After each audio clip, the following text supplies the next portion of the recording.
o'yinga tayyorgarlik ko'rish. Aynan shunday.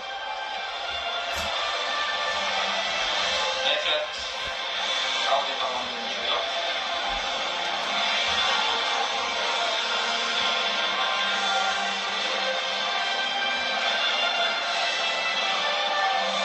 Hakamlar birinchi bo'lib chiqib kelishadi. Muhammad Ahmad al-Shamroniy katablik referi boshqarib bordi. Ko'rdingiz, qanday hakamlik qildi. Xullas, g'alabamizni u hakamlik qildi. Mana shunday, yaxshi. Yomon emas, tarixda qoldi. Mana futbol so'zi Abdulaziz Al-Falas.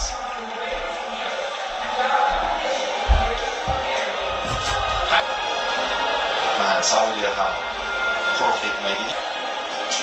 Eng yaxshi darvozabon Ne'matulloh Rustamjonov. Bugun 6-chisini ham urishi mumkin edi. Ishonamiz, ular o'z ustlarida ishlashda to'xtab qolishmaydi. Va yana keyingi qadamlarni tashlashadi. Kayfiyat a'lo. Barakalla. Muhammad Hakimov, Mo'minxon Bahodirxonov.